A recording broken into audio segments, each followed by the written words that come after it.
Hey guys, Duncan Wilder here. Going to show you guys how I did a special effect photograph for a magician named Bonaparte. Alright, I want to talk about this picture, y'all. This is a very non-traditional headshot. This is not a banker, a lawyer, a financial guy. I did a lot of things very different in this headshot than I would do in a normal headshot. And I'll talk about some of those things. So, first off, I just want to bring in the original image here. Talk about a couple of things. You'll see it's at f16, 60th of a second, ISO 200, and at 18 millimeters. Real wide, super wide. I would not normally shoot a headshot like this. I did use two lights. I generally use 2 or 3 lights. A fill, a main, and then something that kind of pops, either for a hair light or just some kind of accent, that kind of thing. But I normally shoot at 105 millimeters minimum. That creates a certain kind of lack of foreshortening to make people look, they're most classically pleasing. This guy's a performer. He's supposed to look a little bit funky. I'm going to make him look like a sorcerer. This guy's become a friend of mine. I wanted to make him look like a badass. ISO 200, definitely. I want to get all the skin in there, all the pores, all that kind of stuff, everything. 60th of a second, no shutter drag. F16. Probably would normally shoot something like this at like f8, f11. And I would match it, generally speaking, to the main light and kind of go from there, whether I want to open up or close down, depending upon what my initial exposures look like. Okay, so that's some of the shooting stuff around this.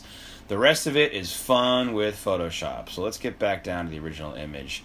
Here's the original image. What I always do is I copy and paste the whole thing right away. And as you see in the second layer, layer 1 after the background, I've also fixed this curtain in the background because it looked like crap. And I also put the curtain really kind of close to the subject, which I normally don't do. Normally I put it way in the background so it fades into some depth of field, some out of focus kind of action, and I do that.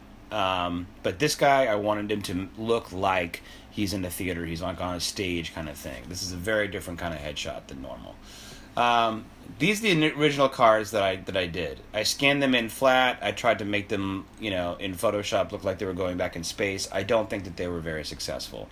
So I redid the cards. And I shot these next set of cards, just like holding it with my hand and putting it at a different angle and photographing them just like that. And I thought the effect looked much more realistic.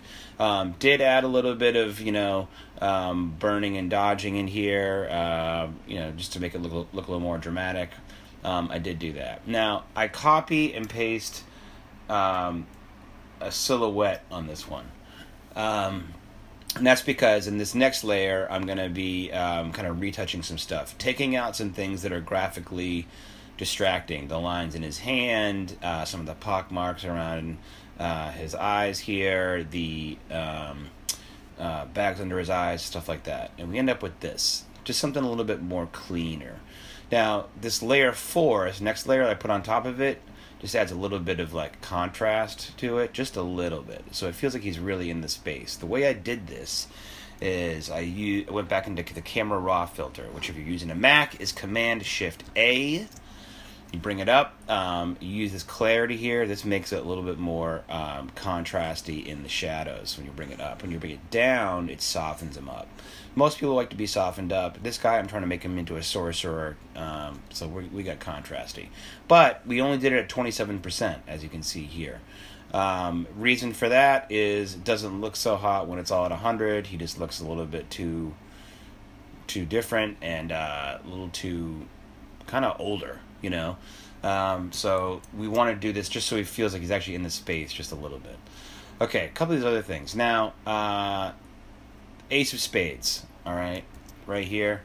Did a lot of stuff to this. Let me turn it on for you. Boom.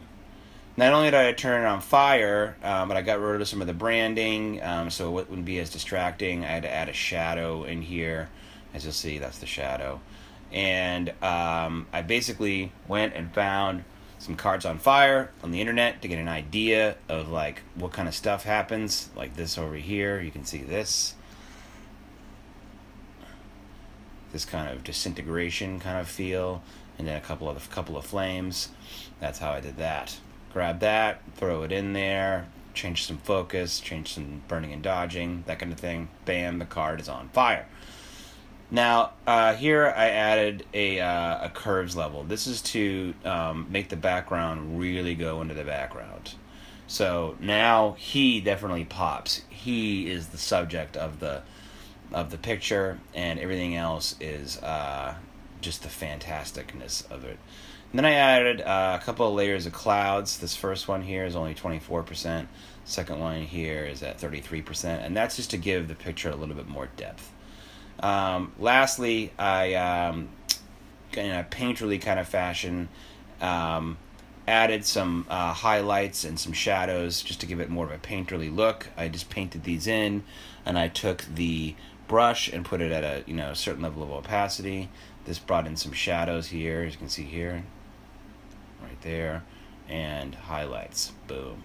Just a more painterly look. So this is an example of a very non-traditional headshot that I made. I really enjoyed making this picture of Bonaparte the magician.